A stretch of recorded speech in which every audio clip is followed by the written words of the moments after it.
Salomé Zourabichvili, c'est un choix existentiel, effectivement, qui se présente à vous, aux Géorgiens, dans un mois? C'est un choix existentiel. C'est le choix qu'a fait la Géorgie depuis son indépendance en 91. Et c'est un choix qu'elle a confirmé pratiquement sans cesse depuis lors, depuis 30 ans, pour dire qu'elle voulait être européenne à 80% de la population, et ce pourcentage n'a pas changé, même quand la Russie a fait pression de façon très forte, y compris par la guerre, par l'occupation des territoires qui sont toujours occupés aujourd'hui. Jamais la population ne s'est dit faisons copain-copain avec les Russes et ça ira mieux, on récupérera les territoires, parce qu'il n'y a pas cette confiance. On a tout le passé pour savoir comment la Russie s'est comportée de tout temps avec la Géorgie. Donc ce choix européen, il reste. Et aujourd'hui, la population géorgienne a compris que le rêve géorgien n'est pas un rêve, qu'il est un cauchemar, et que ce gouvernement qui est arrivé en inscrivant dans la Constitution l'orientation européenne, euro-atlantique, a en réalité ou fait volte-face, ou a été dès le début, mais de façon prudente, de façon cachée, pro-russe. Ça n'a plus beaucoup d'importance. Aujourd'hui, le choix, il est réellement, est-ce qu'on va vers la Russie, on retourne vers le joug russe, ou bien est-ce qu'on conforte et on sauve cette voie européenne qui avançait beaucoup. Et ce choix, il est aussi très important, pas seulement pour la Géorgie, pour le Caucase, puisque l'Arménie regarde le chemin géorgien et pourrait le suivre, a commencé à le suivre, en tout cas vers l'Europe. Elle s'est détachée de son ancien attachement à la Russie.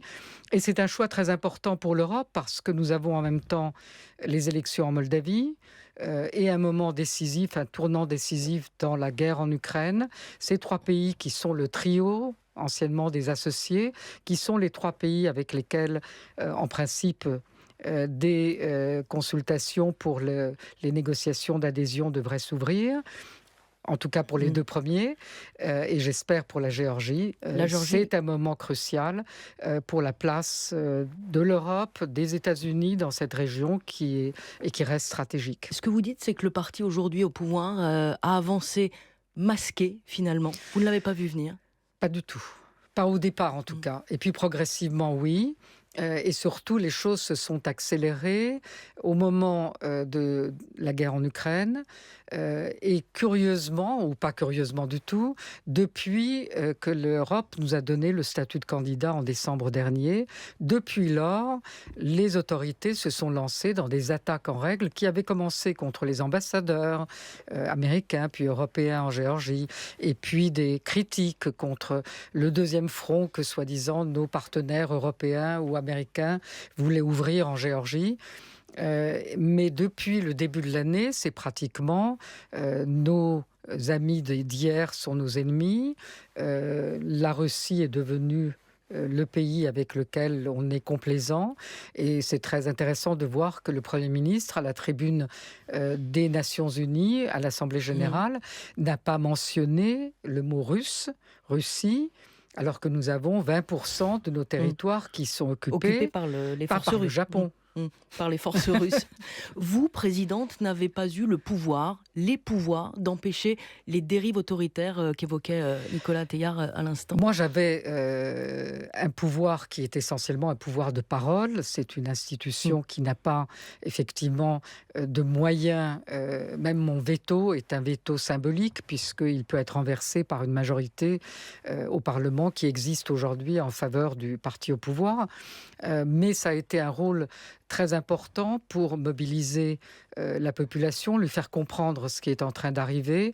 Et aujourd'hui, je suis à la tête, j'ai le drapeau européen et j'ai réussi à fédérer en quelque sorte les 4 principaux partis d'opposition qui ont maintenant tous signé la charte géorgienne qui est en réalité notre plan d'action pour retrouver la voie européenne et qui est la façon maintenant dont les 4 partis vont aux élections et représentent à eux 4 une majorité qui peut battre le rêve géorgien. Séparément, ils ne peuvent pas. Ensemble, ils peuvent. Vous, ce que vous dites aujourd'hui, c'est que si le rêve géorgien et ses aspirations allant vers Moscou s'imposent dans quelques semaines, c'est adieu à l'intégration européenne. C'est terminé pour des années. Vous savez, en politique, on ne peut jamais dire c'est adieu définitif, mais c'est effectivement ne pas pouvoir prendre aujourd'hui cette chance historique que nous a offerte l'Ukraine dans sa tragédie, qui est l'accélération du processus d'intégration européenne que nous avions commencé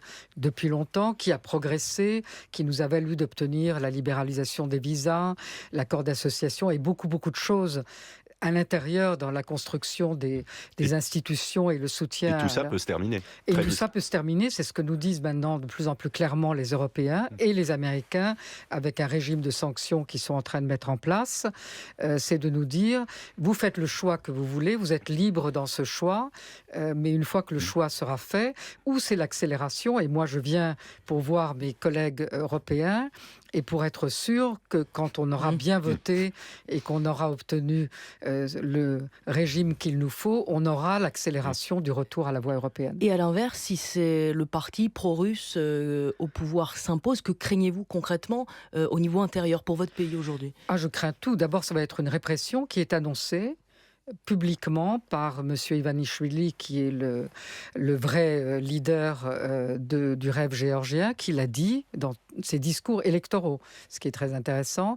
C'est une répression à l'égard de l'opposition, de la société civile. C'est le modèle russe. Ce sont les oligarques. On a une loi qui est passée un peu inaperçue à cause de la principale loi russe, mais qui est une loi de offshore, qui est là pour faire de la Géorgie un refuge pour les oligarques russes qui pourraient être sanctionnés ou qui sont déjà sanctionnés. Et toute une série d'autres lois, la loi LGBT que vous avez mentionnée. On deviendra une société à la russe sous le joug et le contrôle complet. Donc adieu à l'indépendance, adieu à la liberté, adieu à tous les acquis de ce long processus depuis l'indépendance de la Géorgie en 1930. Pour nous, c'est 1921, c'est-à-dire c'est la date à laquelle la Géorgie a été occupée militairement par la Russie après sa première indépendance au début du siècle dernier. Donc c'est vraiment un enjeu existentiel. Et dans ces conditions, face à ce choix existentiel, qu'est-ce que vous attendez aujourd'hui de l'Union européenne, de la France ? Ce que j'attends, c'est la confirmation du fait que nous avons une voie qui est ouverte et que nous pouvons reprendre. Aujourd'hui, personne ne peut gagner ces élections, sauf une grande mobilisation de la population. C'est-à-dire qu'elle ne doit pas avoir peur, elle ne doit pas rester à la maison. Notre diaspora doit être très active, même si on lui donne très peu de moyens de s'exprimer. C'est 1 million de Géorgiens, la diaspora, sur un pays de 3,7 millions d'habitants. Donc c'est essentiel. C'est essentiel et c'est 1,5 million de jeunes qui votent pour la première fois, qui ont manifesté dans les rues de Tbilissi et que nous avons tous vus sur nos écrans et qui vont aller voter et qui, eux, sont libres dans leur tête parce que c'est la génération qui est née depuis l'indépendance et sur laquelle les moyens et les méthodes russes ne fonctionnent plus.